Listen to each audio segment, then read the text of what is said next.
I'm Guy Kawasaki, and this is Remarkable People. We're on a mission to make you remarkable. Today's remarkable guest is Marc Rober.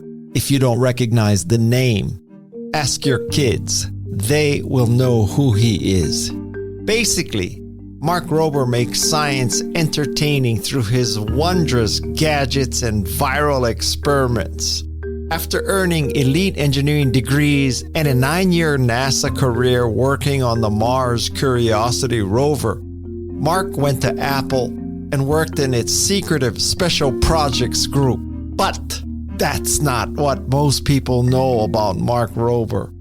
Marc Rober is the guy who started with a viral Halloween costume illusion that looked like you were looking through his flesh. Well, he's come a long way from that. And now, if you watch YouTube's videos of Squirrel Olympics or his glitter and fart bombs, that's Marc. Oh my God, my kids love him. Marc has this build-it-yourself philosophy that embodies the spirit of innovation and intellectual curiosity. He has tens of millions of followers on YouTube. He also rallies the troops to support causes like treating autism and taking care of the ocean. He has unrelenting curiosity and humor. And this was a really special episode because it was recorded in person at his secret studio in Silicon Valley. I'm Guy Kawasaki. This is Remarkable People. And now, here is the one and only remarkable Marc Rober.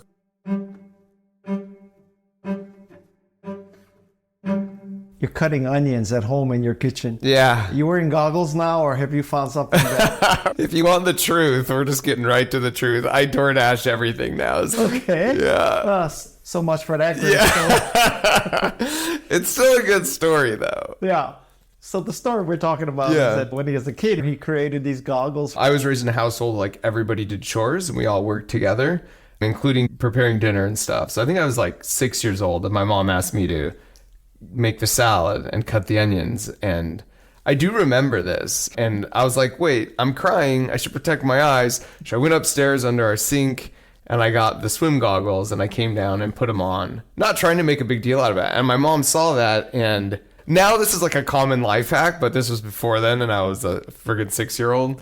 And I just remember her making a big deal about that. And it made me feel good. Oh, like if I have an idea, it's rewarded to have a good idea and to pursue it. And so much so that she took a picture of it. And back then, pictures mattered. You know, you only had 24 on a roll, so you were pretty judicious. And so we still have that picture in the family of me, cutting onions. I think if you Google Marc Rober cutting onions, it's like online somewhere, yeah. We're going to look for that picture. Okay. Speaking of your parents, what do you tell your parents you do now? Yeah. It is funny because growing up, I worked at NASA for a decade and then Apple for 5 years as a mechanical engineer. So it's like, I did do the serious route at least. I gave it a go. And now I feel like I'm taking the best parts of the serious route and what I learned there, building the world's largest Nerf gun or building a glitter bomb. There's a lot of principles there that are the same as putting a rover on Mars. You prototype, you test, there's a design phase, you iterate. So like a lot of the skills I learned in real life work for what I do today on YouTube. But yeah, luckily YouTube is enough of a thing now that they have something to say. But it was funny growing up because my dad, 3 or 4 times I remember sitting down and just like, Marc, because I did pranks a lot, right? Which probably shouldn't come as a surprise to you. As a kid, I just was not serious. He's like, Marc, someday you're going to have to get serious. You can't just skate through life. And now I'm like, what's up, Dad? Look at me. I'm like fart spraying glitter on YouTube. I'm building obstacle courses for squirrels in my backyard, Dad. You're having wiffle ball drones? Yeah, wiffle ball drones. Yeah. Basically any sport, automatic bullseye dartboards, anything humans aren't good at that they wish they were better at. I'm like, all right, what's the robot that could do that better? That's why we brought the surfboard. We have a surfboard question. Okay. Okay. First major area is NASA and JPL. So, first of all, how does it feel to send a machine 7 months away, 300 million miles away, and there's no mechanic? Yeah, that's such a good question because when you look at space, a lot of times it's more expensive. And that's because it's different than making a car. Because with a car, you have mechanics. And it doesn't have to be so reliable out to the 12th decimal place because you could just bring it into the shop or have a recall or there's warranties for this purpose. But with space, none of those are options. It just has to work. So sometimes when a bolt has a length that's 1 inch, it's like 1.000 inches. Like it needs to be that length because, so, you know, if an arm's coming by, it doesn't, like the precision can matter because it has to work. And so therefore that bolt is a $45 bolt. So yeah, it's a little bit terrifying to send something to Mars and your job is done, right? There's literally nothing you can do from a hardware perspective. On top of that, the other thing that's scary about sending to Mars too is it takes 30 minutes to get a signal from Mars to Earth. And it takes only 7 minutes to go from the upper atmosphere, the start of entry descent landing, 25,000 miles per hour, down to 3 miles per hour on the ground. And so that means by the time we've even got a signal and we're trying to get to Mars, that we've hit the upper atmosphere. In reality, for 23 minutes, it's either been successfully clean and landed, looking awesome on the surface and everything worked, or it's a smoldering heap.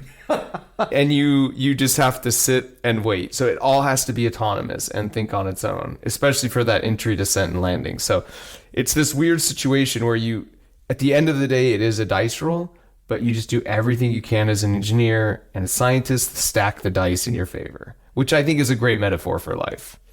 So if there was ever an application for artificial intelligence, that's it, right? It's in the rover. And if you can't do anything for 23 minutes, at least if there's AI there. It's like a more simplified because it's more like a decision tree. If it feels this hot, then do this. If, you know, you're going too fast, then do this.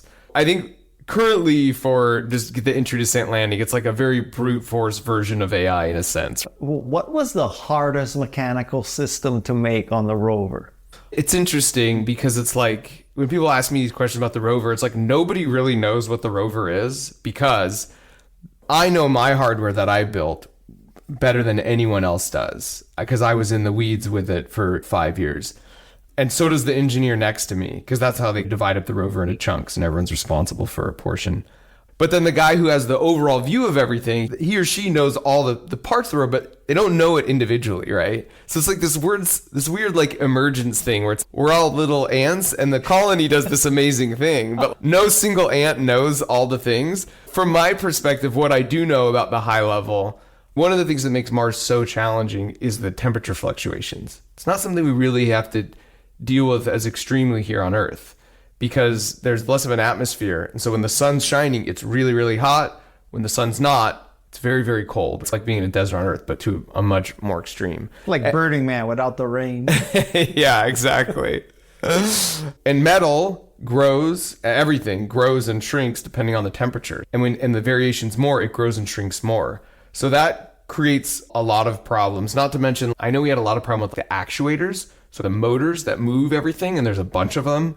With lubrication, with those temperature environments, I think my answer to that would be like the actuators we really struggled with. And I think it was the actuators that actually pushed the original mission back 2 years. Because that's the other challenge of Mars. You can't just go to Mars whenever you want. You literally have to go when the planets are aligned. And there's a specific window that you can go, and it's usually about every 2 years that it's close enough that I have enough fuel to get there. What does the fact that something that was spec'd to last 90 days lasted 14 years mean? That guys like you did such a great job, or? No, it means NASA's a great PR department because you sandbag. There's two things there. One is you want to keep expectations low and exceed expectations, right? So they intentionally set, it would be a great W if this worked for 90 days, right? And so then it works longer. But the other thing is going back to you stack the dice in your favor. At the end of the day, it's a dice roll. You have all these things that could be failures. Sometimes if any one of them goes wrong, the whole mission is over. You just design everything as robustly as possible. And If nothing fails and it lasts for longer, then the mission ends up lasting longer. It's kind of out of your hands. Did your name get sent on Perseverance? Did I sign it somewhere or something? Yeah, like in the inside of the Macintosh, we signed it. Yeah, no public comment on that. Okay, that's a yes, everybody. Okay, one last question about Mars and NASA and stuff is, when you read about Elon Musk saying we're going to put people there and they're going to live and all that, do you say, oh, that's my hero, he's doing it? Or are you saying, what the hell is he thinking? He has no clue. No, I think Elon Musk is great for humanity. If he could just stay off Twitter and not be such an idiot. If you look at what he's done, Starlink would be someone's most crown jewel achievement that they've ever done. Getting internet out there for people. Ukraine is an example. He did it just because he needed a little bit of cash to like run another business. It's like his side hustle is something that's a really good idea. So I think he has the ability to really, his crystal ball is clearer, I think, in some ways than the average person for sure. And he has other aspects about him. Making humans a multiplanetary species, yes, of course. That is absolutely, a backup plan is always a good thing. And I think he's doing more as an individual to push us toward that than anyone else. I can't fault him for that. He single-handedly got us into electric cars. Yeah, that's right. That's another side business. Yeah. And he really made it cool. And I think he really pushed that forward a lot faster than it would have happened otherwise. Okay. Now, sometimes history is rewritten. Is it accurate to say that you left NASA to make high-tech Halloween costumes? Yes, that actually is true. That's accurate? That is accurate, which is funny. Which was another one when I told my dad that at the time. He's like, it made sense. So what happened is my first YouTube video ever while working at NASA was like this Halloween costume where I had an iPad in front, iPad in back.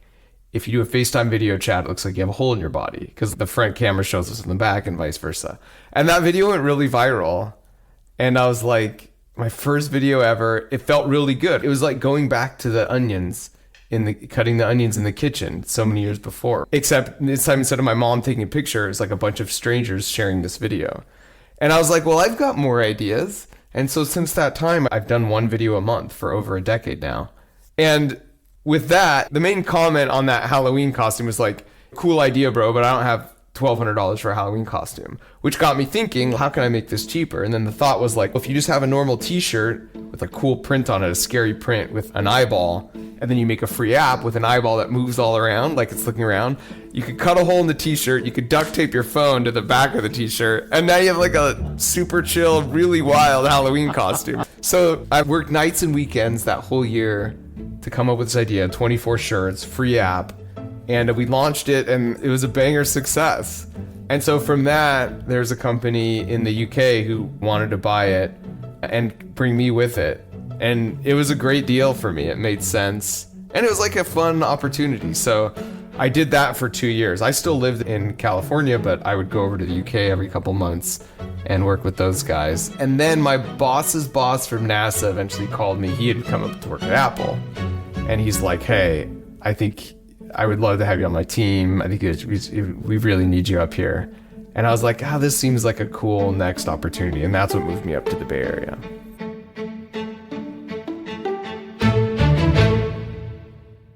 And can you talk about what you did at Apple? I can talk more about this than I do, but I can say there's a patent that I'm the lead author on, which is kind of nice because you can talk publicly about that. And I will say Patently Apple is like a website who covers Apple's patents. They called it the patent of the decade. And it's all about using virtual reality in self-driving cars.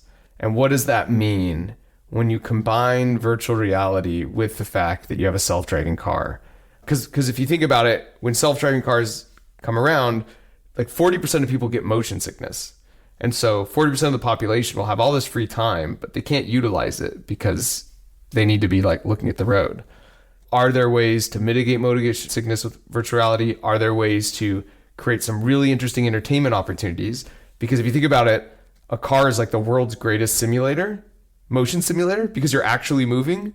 Whereas like on Star Tours or one of these things, when you need to accelerate, the seat turns back 90 degrees. And that kind of does feel like you're accelerating forward, but then you're not feeling pressure on your butt. It just feels a little bit off. But in a car, you'd actually feel 1G down and you get the accelerations in different directions. What does that mean when you pair it with a zombie apocalypse experience, right? If you close your eyes and go over a speed bump, from personal experience, I've thought about this, it feels a lot like running over a zombie. And by the way, the car knows where all the potholes are because it talks with other cars. So you could design a very interesting simulation that feels very real.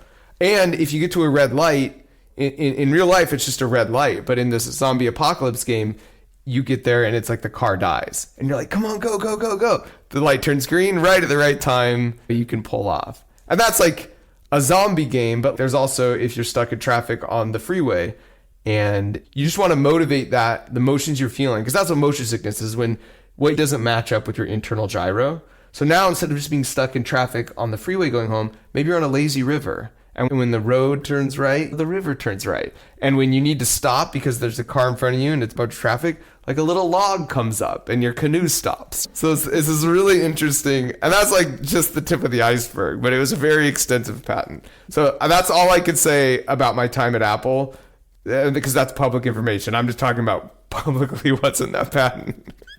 Have you considered talking to Joby? Because Joby has the same sort of needs, right? Virtual reality flying is even... Yeah. And the answer is no, because Apple owns that patent now. I want to stay clear of their lawyers. Yeah. Okay. Listen, I have a rich history with Apple. Yeah, I know you do. Mildly. I know you do. And the thought of Apple making a car, they're going to spec special electricity, and there's going to be a dongle, but the dongle will be 10 grand. Yeah. And the car will be really great, but only go 75 miles or 4 hours. Yeah, that's right. And then somehow they'll convince you that it's like the best thing and you'll believe it. Apple's good at that. You have an iPhone. Yeah. This is a 13. Okay. Yeah. I will buy the 15. This morning I placed an order for a GoPro 12 too. So you guys use GoPros? So we don't anymore. And you want to know what we use instead? Reds. iPhones. Really? I'm serious. We have like 20 iPhones that we film with. You don't use Reds or Sony Alphas or anything? No, I mean, so we do have, our primary cameras are like Panasonic GH5s or whatever. But like 30% of the shots in all my YouTube videos are on an iPhone. Really? Yeah, they're great. They have great dynamic range. And on YouTube, if a TV show puts, Discovery Channel puts something on YouTube, it never does well because it's too polished. So there's a little bit of on YouTube. You want to be authentic, and who I am right now talking to you, this is who I am. It's who I am in my videos. And I think people could sniff that out. And so by having a lot of the shots on an iPhone, it's whatever. This is more just about capturing what's actually happening versus this super polished thing with everything just perfect. I think it works better. And they're just way easier to use. And they don't overheat freaking GoPros. Sorry, GoPro. I surf and I use a GoPro, and I swear 20% of the time it crashes in the middle of it. And there's nothing you can do except pull out the battery and put it back in, except that's very risky in the water. Yeah. And then I don't know why, but the date and time is always off. That's funny. And then it saves it to the wrong folder. And GoPro, this is version freaking 12. I know. Can we just get it reliable? Or how they even name their files. Like when you record, if you have a clip that's longer, it's like GH. It's not even sequential, which I don't understand. And you think they would have fixed that by now. Yeah, I don't know. Not to bash GoPro, but I'm happy to hear someone in a completely different industry also have issues with them. I can't tell you how many times we have not got an amazing shot that I really wanted because it just stopped recording or it overheated or whatever. So I was just like, we're done. We interviewed Garrett McNamara. Yeah. And the 100-foot wave guy. Yeah.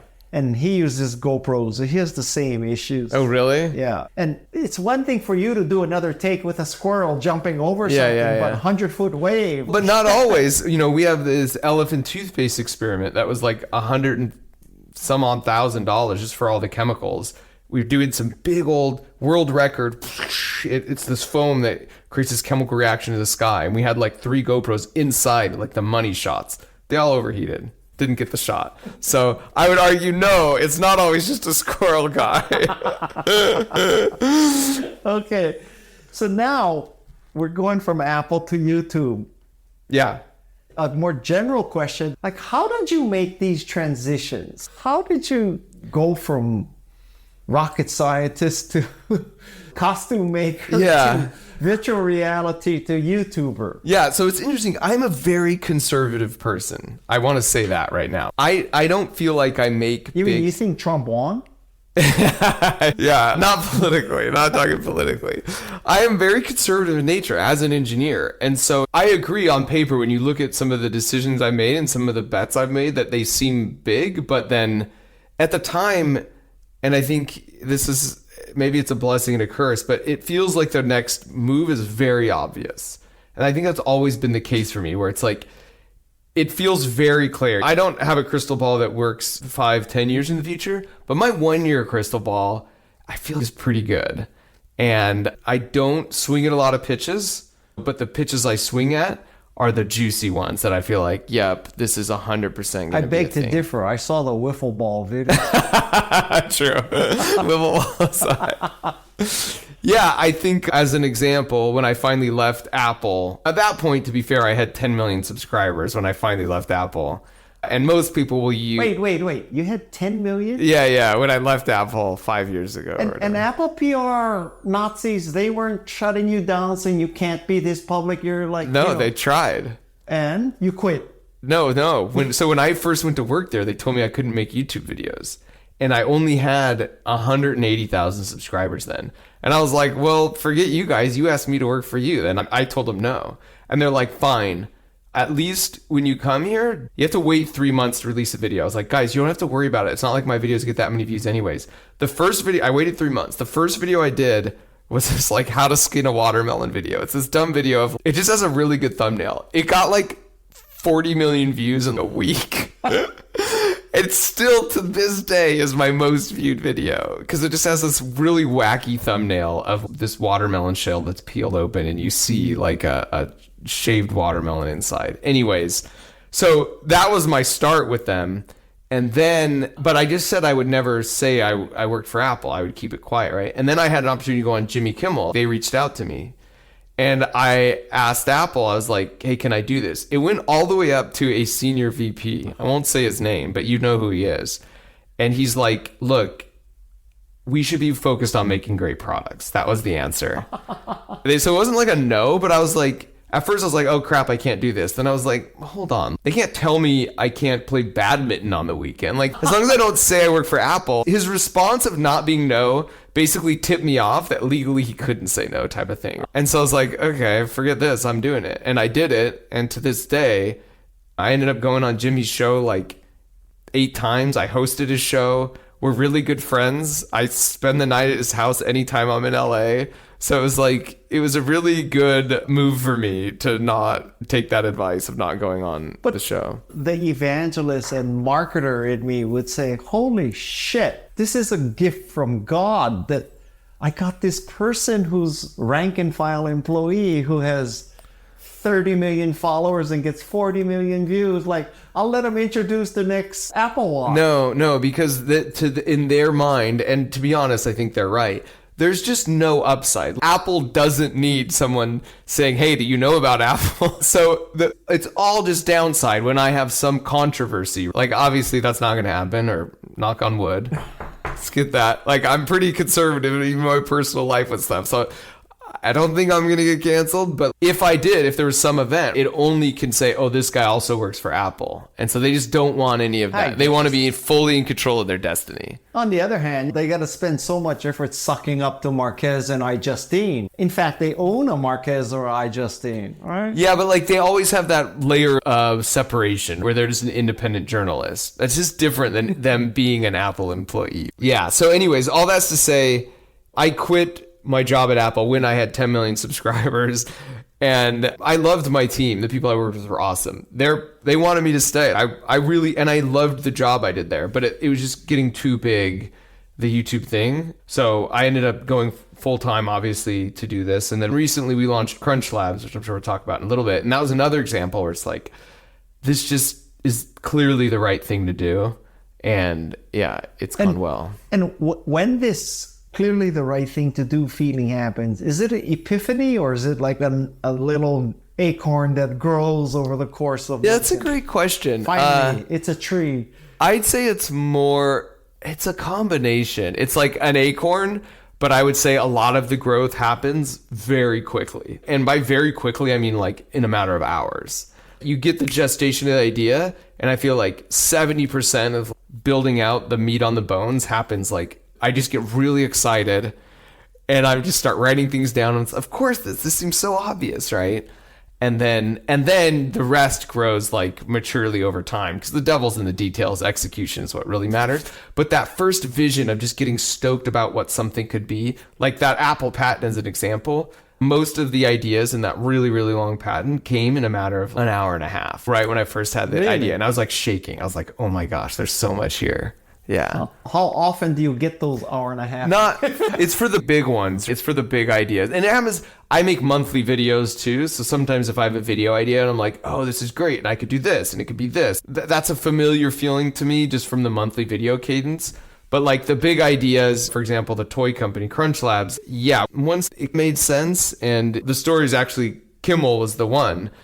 I was spending the night at his house because we had just done a fundraiser for my son who's on the autism spectrum. We did a big fundraiser on my channel, and it was that night after we'd done it, like a 4-hour live stream. He's like, you really need to make a product for kids. He's like, I don't think you realize what you have and what you mean to people, but people trust you. And my standard response is no. Like, whenever someone tells me I need to do something, like write a book, go on tour, do a podcast, for example, Guy, I'm always like, why? And when we keep asking why and get to the root of it, it's so I can make more money. And it's like, I have enough money. I don't spend that much money. I'd rather focus on the things I really love and focus on those and make those excellent and amazing, and not just inundate myself and spread myself super thin. So when Kimmel told me this, I was like, my answer is no, I don't need to, Jimmy. I enjoy making these monthly videos. But then just the more I thought about it, it's like, yeah, you can only learn so much passively watching a video. But if you actually had a toy that was really, really fun, that taught a physics principle, there's a video for me explaining the physics principle, and you got that every month. And the concept is teach you to think like an engineer. It's literally on the box. Then it's like you can reach kids at a deeper level. And he was definitely right that it was the right move to do, because it's gone fairly well. So now it helps make the YouTube videos even better. So it's like this virtuous cycle of just reaching more, really everyone, but especially the young folk, to get them stoked about science and engineering. It's really helped me level up. So how do you define yourself? Are you an evangelist for STEM, basically? You're not just trying to get a bunch of views so you can monetize your feed. Yeah, that's right. 100%. That's right. At the end of the day, I think we can all agree, my definition of success is, do you have a net positive impact on the world? There's a lot of people who I think by the world's success, or by world's definition of success, maybe they've made a lot of money, but they're just kind of shitty people. It's like a net negative effect on the world. And I think by that definition of success, I just want to have a net positive impact on the world. And I think the way I can do that most is, I've done something with these videos. I realized that I can hide the vegetables well. Basically, if you want someone to learn something and you say, hey, you need to learn something, they're going to shut down. But if you have a picture of the world's largest Jello pool and you're in the Jello and it says 15-ton Jello pool, and that's the clickbait, and you click on it because you want to see that. And sure enough, I'm building the world's largest Jello pool. What I'm also doing is teaching about the scientific method and how you actually make Jello and how all the failures we encountered to get to this thing. And you're learning about chemistry. So it's like hiding the vegetables of the real meat with this, covering of this really interesting thing to suck you in. And so I think that carrot versus the stick approach to education and getting stoked about science is something that I've realized I can do well. And so this just helps me amplify it, because there's a lot of big problems in the world and we're in like an all brains on deck situation. So the more kids that I can play some small role in inspiring to enter the STEAM and STEM fields, then that feels pretty good to me. We interviewed a woman named Wanda Harding, who also worked for NASA. And she was the person who could have said, rover doesn't go, Curiosity doesn't go. She was the manager of that. She made the call. Okay. And after her very successful career at NASA, she went to NOAA, National Ocean Atmosphere or whatever, right? Yeah. Successful there. And now she's teaching students in Georgia math and physics, right? Oh, what grade? Do you know? Yeah, so she went from NASA to... So this is my dream job. I want to be a high school physics teacher. Really? Yeah, I swear. I started getting my credentials 5 years ago, and then things just really picked up and got crazy. But I want to teach in a class. I mean, obviously, I'd be like a volunteer high school physics teacher. But that's like where it really clicked for me, that I love this stuff. And you can explain the world around you in math and equations was my high school physics class. And in this time that we are talking here, I'll just tell you, I'm going to pull out my phone and look at my YouTube analytics. In the time that we are having this conversation, Guy, I want to tell you how many other households I'm also in. Which is, let's see here, give me one sec. I will be in, and I haven't released a video in 2.5 months, so it's not like the channel is necessarily popping right now.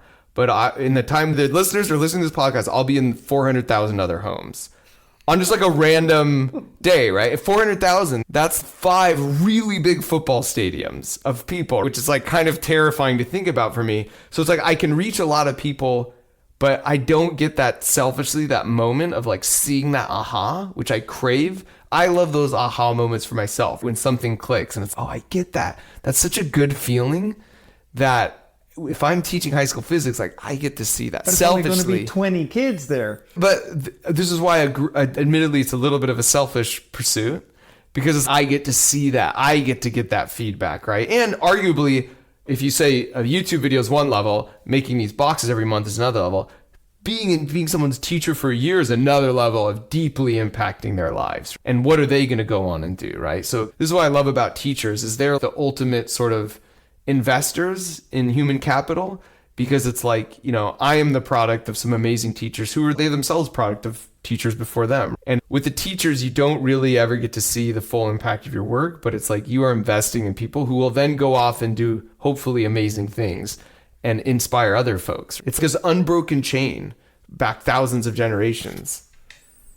You would love Wanda Harding. Yeah, I love her already because she let the rover go. I guess she was the one who made the call. And when I knew I was going to interview you, seeing as all you guys are rocket scientists, I sent an email to her saying, I'm interviewing Marc. What should I ask him?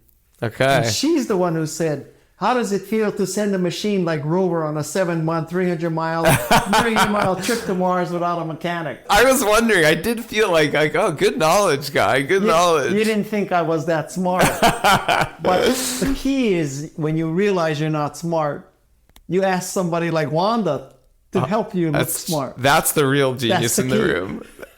I completely agree with you, because you just made yourself way more smarter by basically creating a net. I mean, you know so many people. And by extension, then you are incredibly intelligent, because you could find out anything. And you were telling me about all these trade-offs at any given moment, and you said, so why are you doing this podcast? Yeah. Because you're not going to reach 400,000 people with my podcast. Yeah.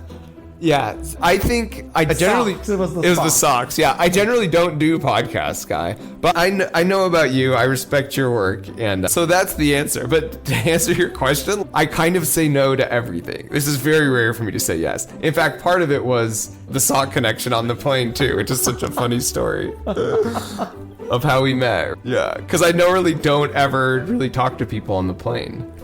Yeah, and then I was talking next to someone who had a great story. She was an entrepreneur. She knew you had such nice things to say about you. So, up next on Remarkable People. Because I have all the footage in front of me, I watch it through, and then I'm like, oh, okay, this is a good moment. In the end, we landed here with this thing. So now I need to pick the clips that support this landing of this thing being, or let's say something fails in the end when we film it. I want to make sure at the beginning of the video to say, look, we're not sure if this part's going to work, but we're going to give it our best shot. Become a little more remarkable with each episode of Remarkable People. It's found on Apple Podcasts or wherever you listen to your favorite shows. Welcome back to Remarkable People with Guy Kawasaki. Do you know what the word ikigai means? Yeah, I think so. So what's your ikigai? Maybe I'm wrong, but is the ikigai the thing that's like what your passion is, what you're good at? It's like the middle of all those things? Why you live. Can you remind me what those 4 buckets are? Because I think this is such a beautiful concept. It's like what you're... It's not necessarily a Venn diagram of what you're good at, what you like, what you can get paid for. It's obviously a Japanese term. Yeah. They always show the video of this guy who's been making samurai swords for 30 years, and it takes 6 months to make one sword, and it's his ikigai. My ikigai is podcasting. Yeah. So it's your reason for getting up in the morning. It's your reason for living. Yeah. It's not so much about the intersection of money, talent, and interest. Got it. So what's your ikigai? For me, it's getting people, but especially young people, stoked about science and engineering education. And I also love making these videos and telling stories. And I just can't believe it. Honestly, once a week, I'm looking at one of my people I work with here, and I'm just like, I cannot believe we get paid for this. This is bonkers. Is that what you say? Yeah, that's right. Like, I can't believe it. When we're just doing something ridiculous or blowing something up or building something crazy. My next video is the world's smallest Nerf gun, because I hold the record for the world's largest. And it's so small. We kind of go down in stages. The final one, we literally folded DNA to make a Nerf gun, working with the Salk Institute. You could fit, I think it's 2,000 if you laid them end to end across the width of a human hair. And it's like learning about what they do at Salk and just the process of that whole video on top of these explosions. We got so much stuff going on. Right now we're at Crunch Labs. There's so many cool things I could show you around here, future videos and ideas we've got, that it's honestly once a week. I'm just like, this is bonkers. So like, that is my ikigai. If you can max out on one attribute to have in your life, I think it's gratitude and contentment. And I think people like you who are very successful, or, an Elon Musk type where you have a very dopaminergic brain, which means like you're really focused on what's next, very ambitious, basically never satisfied. It's kind of a curse to have a brain like that. You get a lot done, you accomplish a lot in your lifetime, but you never feel like you ever accomplish very much because you're always focusing on the next thing. That's the role of dopamine in our brain.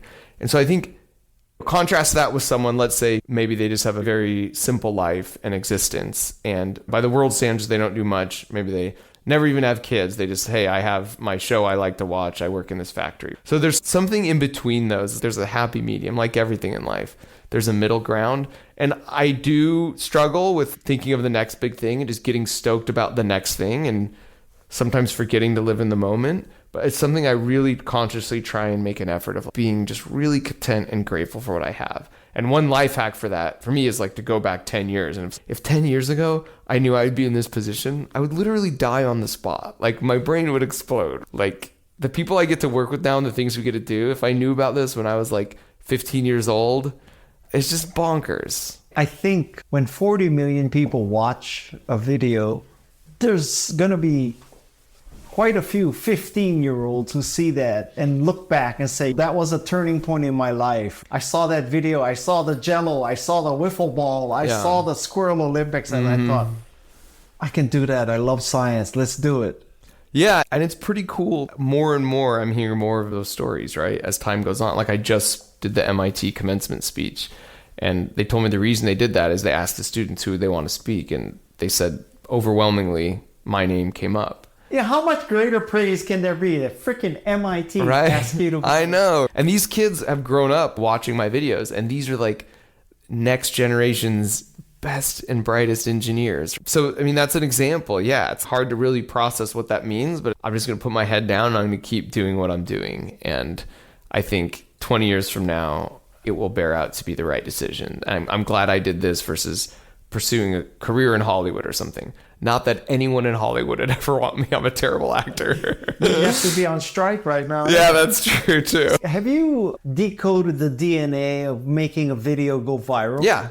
You have? Yeah, it's pretty... Honestly, I have a good answer to this. That's absolutely correct. That's pretty simple. Probably the first person to ask it, isn't it? Yeah, and the answer is, this is true.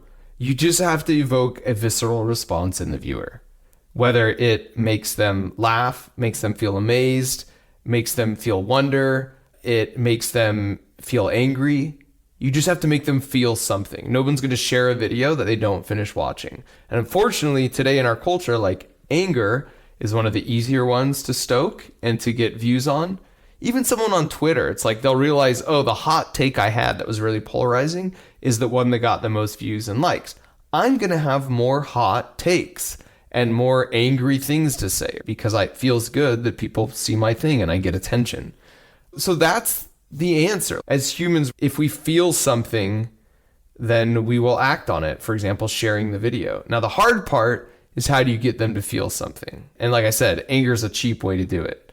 One way, as an example, is like I said, world's largest Nerf gun, or world's smallest Nerf gun, or world's largest super soaker, or world's largest Jello pool. By just being world's largest, it's something that's never been seen before. And so inherently, you stack the dice that they feel like they're going to see something that's going to make them feel amazed because this is the first time I'm seeing this. It's bigger than anything I've ever seen. So it's like that aspect of it. And then also, if you could tell stories, a lot of people had made videos about squirrels in their backyard before I made mine, but they didn't really like name the squirrels Fat Gus and give them backstories and really create the story around it quite like I did. And I think that's something people think, oh, you're a good engineer and you make these videos. But if I had to pick one thing, I think there's tons of engineers that are way better than me, truthfully. That's not feigned humility. I'm an okay engineer, but I'm a pretty good storyteller guy. And when it comes down and packaging that, specifically a storyteller in the form of video. And so for a lot of these kids, they're seeing these videos and for the first time, they're having these visceral responses to a media, someone they don't know. And so I think it creates a very interesting link in their brains where like they're feeling emotions like, this feels cool. I want to do that. I want to be that. So it's this hack into their brains that I'm planting these seeds and putting it in the right soil. Absolutely. And I'm stoked to be doing it. When you do these videos and your storytelling is off the charts, I agree. But is it carefully scripted and planned, or are you out there in the field and you say, okay, let's name the squirrels now and let's get a wiffle ball that we cut in half and we put a brass slug in it? Yeah. How much is scripted in advance and how much is marked real time? I never write the videos. I write the videos is always the very last step. Like we've been working on this world's smallest Nerf gun for over a year now. The video will release in a week and a half. I am just now looking at all the footage and writing what the script is. That's my process. It's scripted in the sense that, so for the squirrels example, we had 10,000 hours of squirrels filming them. And that's what people don't realize. When you're filming on iPhones and it's like, oh, it's just this dude in this backyard. I had so much footage that we combed through.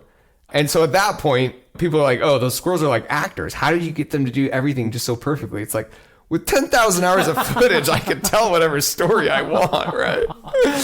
So it's a combination of, or we're going to do the world's largest elephant toothpaste video, or I went to Rwanda and covered this company called Zipline that are delivering drones or blood through the sky, like on drones, and they've reduced maternal mortality rate by like 88%.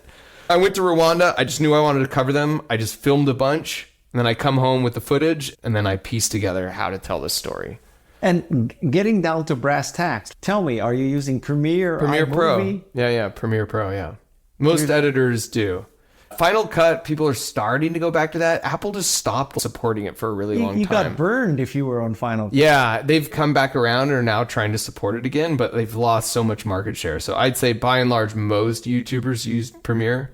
And then in industry, it's like Avid and other more professional And are you sitting on a super duper 3 monitor Mac Pro, just $25,000 Macintosh? Or you're not doing it on your iPhone, right? No, the funny story about this is I bought, how Apple has, what's it called? The Mac, that one's desktop tower. Yeah. I maxed it out and I'm embarrassed to say how much I paid for that, but it's like tens of thousands. Yeah, it's more than a car. Because I was like, I don't spend my money on other stuff. I should spend it on this, so it's really fast. And for whatever reason, the way Apple does their graphics cards and the way Premiere does, it's literally no faster than my freaking laptop.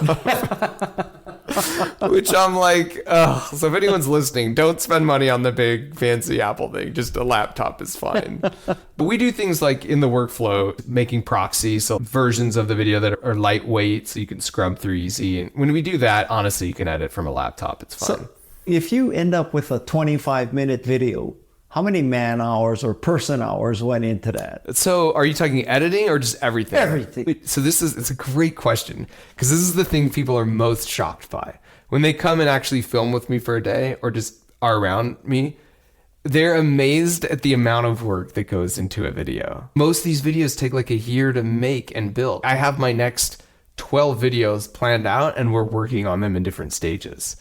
How many man hours?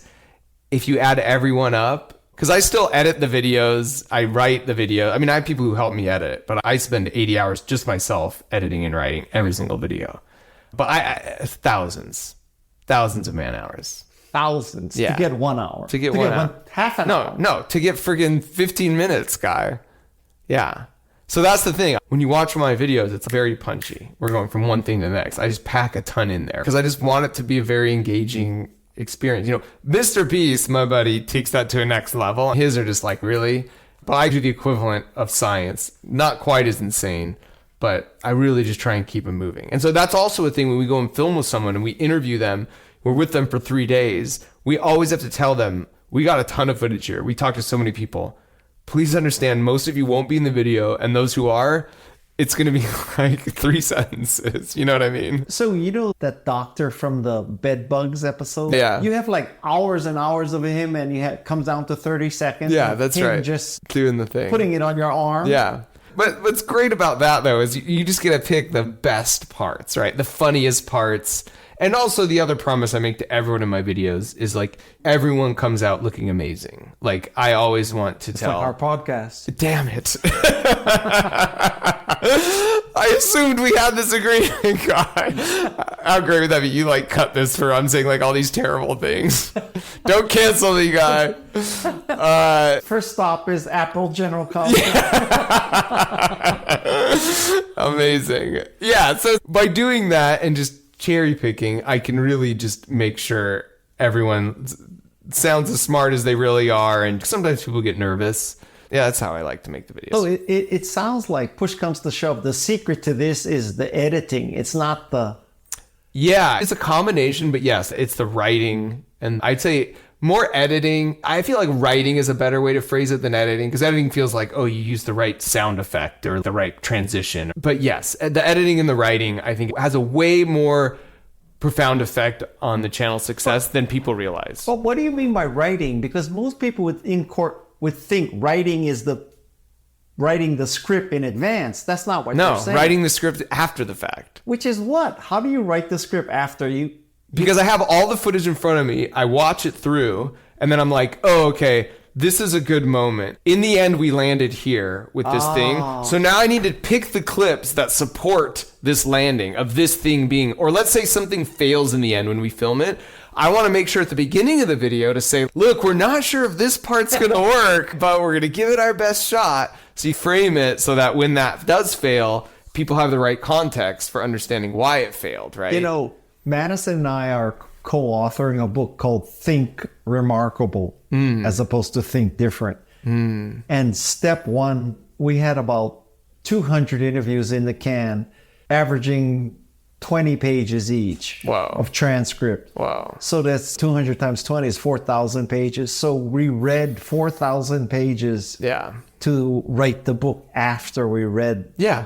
So in a sense, that was our raw footage. Yeah, that's right. And it's then we exactly wrote the that. book afterwards. And you start picking out themes. Some people start saying the same things. Then it starts crystallizing in your mind what the story is, right? I feel like, to me, it's like, how in the world do you write something before? Like, that boggles my mind. When we have brought an editor on, this happened literally just yesterday. They're just like, I don't understand. Where's the script? I have this footage, but what am I cutting to?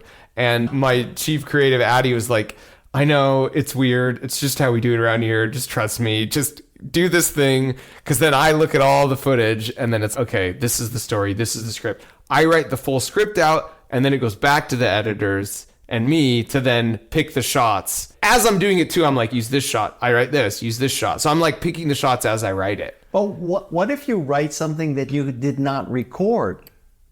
I just don't write that. Right? You think of it backwards. Like, I only write what's recorded. So if I don't have a shot and something to support a statement, or I go out and shoot it. I VO all my videos a bunch. So I have the ability in voiceover to say something, and then I could create motion graphics to make that point. So I do that a lot, where I really want to explain how carbon nanotubes are made, because that's how we made this tiny Nerf gun. So I'm going to just explain in voiceover and use motion graphics to do this thing. But like the intro to my video where it's like, today we're going to go out and blah, blah, blah. That is absolutely the very last thing I write and film on every video. The part where I'm introducing what's going to happen is the very last thing I write, because I know at that point what happened and I can set it up appropriately. Because I want this spoonful of sugar to go down as smoothly as possible. And the more the story has a nice arc and it's cohesive, and real life and chemistry and physics and science can be messy and you don't know where it will land. So I do the cool experiment and make the cool thing, film it all, see where the pieces landed, and then figure out a way to weave a tapestry that goes through each of those bits. With your glitter bombs, did anybody ever try to retaliate? They knew where they got the package. Why don't they go back to your house? And Oh, so yeah, the first year we had them on my porch. After that, I never put them on my actual porch. We find people across the country who are willing to put them on their porch. Oh, I thought you used yours. Yeah, I mean, year one I did. But after that, I realized, and even for year one, I partially did. A package actually got stolen from my porch, which was the impetus for doing this.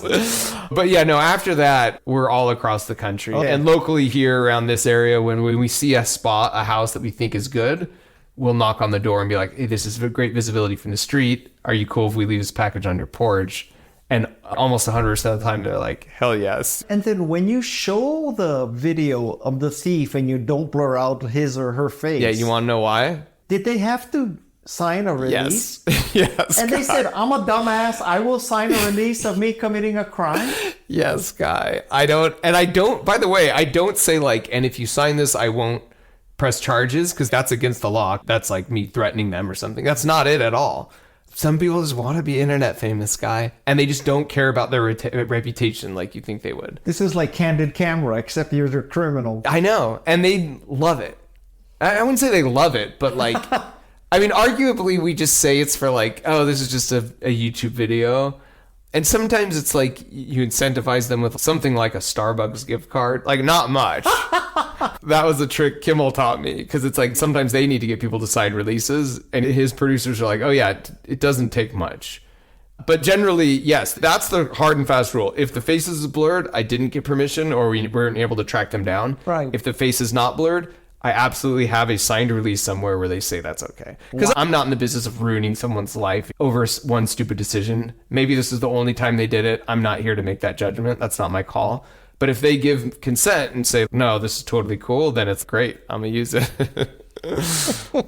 Last question has to do with the surfboard. Oh, yeah. Okay. This is a short board, obviously. Yeah, yeah. So it's not for nose riding. Yeah. Or cross-stepping. Yeah. Okay, but I was watching the Wiffle Ball episode. Yeah. And what's it called? I want to say Wakanda. Kawanda effect. Yeah. Yeah. And basically you're saying that when fluid goes over a convex edge, it follows it. Yeah, that's right. Yep. So I think many people who surf, they think that what's happening that they can get to the nose is because the weight of the water on the back of the board is holding the board down. Yeah. But you're saying that it's the physics of the effect of the fluid sticking to the side, right? Yeah, let's see. I think if you're nose riding on like a longboard, is your point. Yes. Let me just think of this through. I think, though, that's the opposite effect, Guy, because the Kawanda effect specifically, so like a Frisbee, let's take a Frisbee as an example, because this is a good way to visualize it. Frisbees kind of seem to like float in the air, right? Which is kind of wild. Like, how do they hover like that? And it's the Kawanda effect where air is passing over the top and then it curves over the back. So it's basically taking this air, throwing a bunch of air downwards like a jetpack, which then conservation of momentum, equal opposite reaction, it pushes the Frisbee up into the air. It keeps the Frisbee into the air by curving air down. Oh. So I think this wouldn't be the Kawanda effect, because if what you're saying is true, water comes up and goes down, it would have the opposite effect of like pushing the board up. Ah. And the thing is like, it's all a matter of the reason you see that on wiffle balls and Frisbees, they're super lightweight. That's why it has an outsized effect of keeping them in the air. They're so lightweight that the equal opposite reaction, pushing air down does force the Frisbee up. even if it was water going down and the quant effect is happening, it's curving over the edge, the surfboard weighs so much that effect is negligible. So I don't think it's the Kawanda effect that's keeping the board in or out of the water in this case. I imagine there's also some element of surface tension. Yeah, it's an interesting, we need to like look at a video. I don't want to go outside of my domain here. There's probably someone out there who knows exactly, but the quant effect absolutely is happening here, Guy. It definitely is curving over the surface. Just like you said, you put a spoon in a flow of water and it curves. That's absolutely happening here. I'm not sure if that explains why you can go to the front of it. We'd have to like look at some video. But here's what I love, Guy. Here's what I love about this. You watched that video, you learned something, and you took it into your own life and started thinking about it, right? Like, that's the highest compliment anyone could give me right there. Like, you just made my day, right? You just made my day. So that's Marc Rober. Mr. Fart Bombs, Glitter Bombs, Squirrel Olympics, Bed Bugs, you name it. Check him out on YouTube. I guarantee that you will learn something and you will be entertained. I'm Guy Kawasaki. This is Remarkable People. We are on a mission to make you remarkable. And one way we're doing that is Madison and I have written a book. It's called Think Remarkable. That's a pun on think different in case you're too young to know. So check that book out. It will help you make a difference and be remarkable. My thanks to the staff of the Remarkable People team. Jeff C., Shannon Hernandez, sound engineers Supreme. And then there's the Neismer sisters. They're like the Pointer sisters, only of podcasting. Tessa, who prepares me and checks all the transcripts. Believe me, it's a lot of work. And Madison, producer and co-author. Not to mention the drop-in queen of Santa Cruz. And then there's Luis Magana, Alexis Nishimura, and Fallon Yates. This is the Remarkable People team, and we are on a mission to make you remarkable. Until next time, mahalo and aloha.